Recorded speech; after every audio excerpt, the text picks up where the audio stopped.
नमस्कार, मी सुगरण किचनमध्ये तुम्हा सर्वांचे स्वागत करते। आपण वेगवेगळ्या प्रकारच्या खिरी करतो, जसे तांदळाची खीर, गव्हाची खीर, गाजराची खीर, असे वेगवेगळे प्रकारचे खसखशीची खीर करतो। तर आज आपण अतिशय पौष्टिक अशी रव्याची खीर कसे करतात ते पाहणार आहोत। ह्या खिरीबरोबर आपण चपाती, फुलके किंवा पुरीबरोबर ही खीर आपण खाऊ शकता। अतिशय पौष्टिक अशी ही खीर आहे।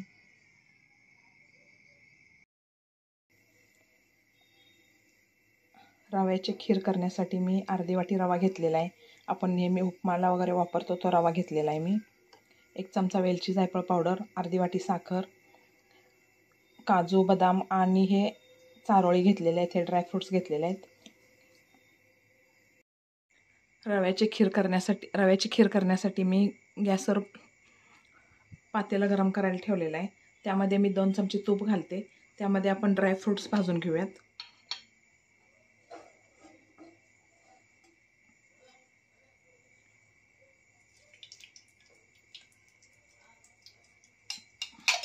तूप गरम झालेलं आहे। आता हे ड्रायफ्रुट्स यामध्ये घालते मी। काजू, बदाम आणि चारोळी घेतलेले आहे मी,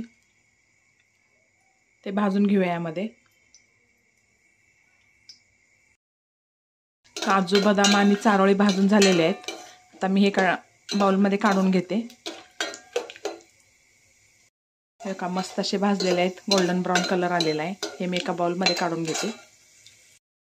ड्रायफ्रुट्स भाजून झालेले आहेत। आता पातेल्यामध्ये तूप आहे, त्या तुपामध्येच आपण हे रवा भाजून घेऊया। रव्याबरोबरच मी 1 चमचा गव्हाचं पीठ घालते।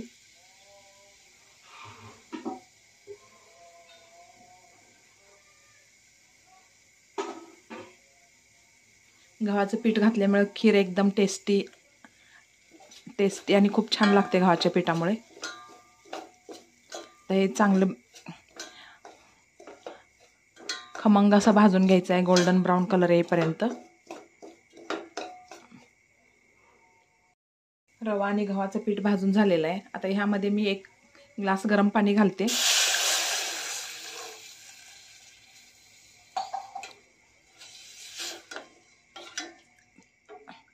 तसेच 1 वाटी दूध पण घालते यामध्येच।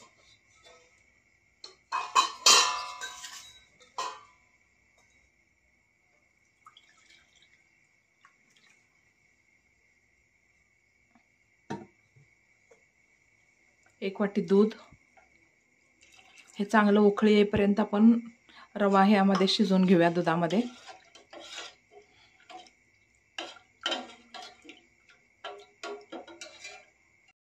खिरीला चांगली उकळी आलेली आहे।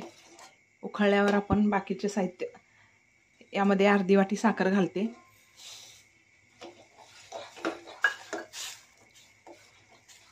अर्धी वाटी साखर, ड्रायफ्रुट्स,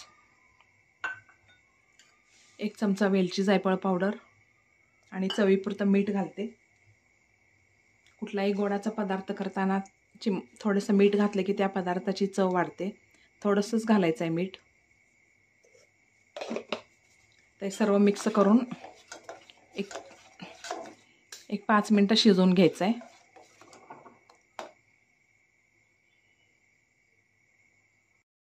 रव्याची खीर चांगली शिजलेली आहे। आता मी एका बाउलमध्ये काढून घेते। मस्त अशी खीर तयार झालेली आहे।